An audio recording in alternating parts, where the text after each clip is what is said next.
Hi, Sean Kutzko, KX9X from ARRL at Hamvention in Xenia, Ohio, and I am talking with the ARRL Doctor himself, Joel Hallas, W1ZR, the author of many books, and also the host of the ARRL The Doctor is in podcast.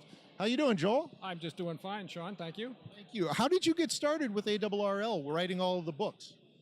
Well, I basically started working for ARRL about 13 years ago after I left commercial world, retiring from I don't know how many time from one company or other, and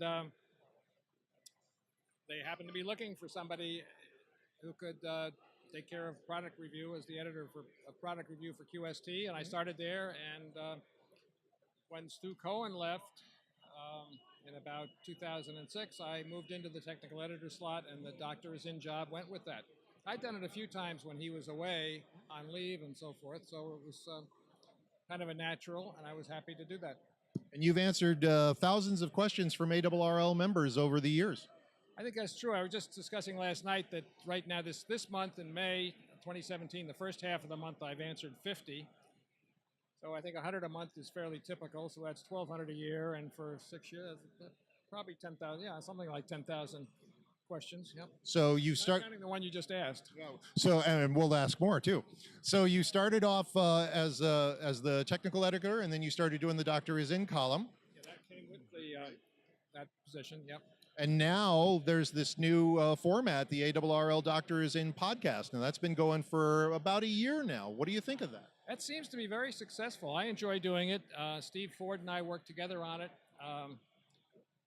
and I think about the things ahead of time and put together some notes and run some numbers before the podcasts, and then we get together and do 3 of them at a time, and makes for a nice morning, and that takes us through 6 weeks of podcasts, so that's the way it works. Now you have fixed topics for each episode, but you also answer listeners' questions as well, correct? That's right. I select questions. Of those 100 questions I get a month, I picked ones that'll go in the column in the magazine, and I picked ones that I think will be good to talk about in the podcast. In the podcast, I can't use figures, so I have to do things that don't have plots or schematics or something. So they're different ones that fit in each venue. And I try to pick ones that'll be of interest to the majority of listeners. What would you say is one of the most common questions that you get in either your column or the podcast?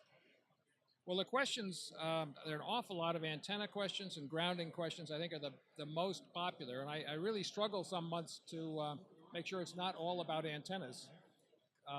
But oftentimes, many of the, large majority of them are about antennas or grounding, seem to be the big things. Very good. And if anybody has a question for the Doctor, they can email doctor@arrl.org, and your question will be answered by Joel Hallas, the Doctor, and it may even wind up on an episode of the ARRL The Doctor is in podcast. That's true, and you don't have to wait for the answers to show up there, because typically I answer questions within 1 or 2 days, unless I'm off for a week, as I am this week, doing the Hamvention. So usually you get a prompt answer. You don't have to wait for it to show up in print. Many people are surprised about that, but... well, that's ARRL customer service. Well, we try. We try. Joel Hallas, W1ZR, the ARRL Doctor. Thanks for taking the time. My pleasure. Thank you, Sean. 73.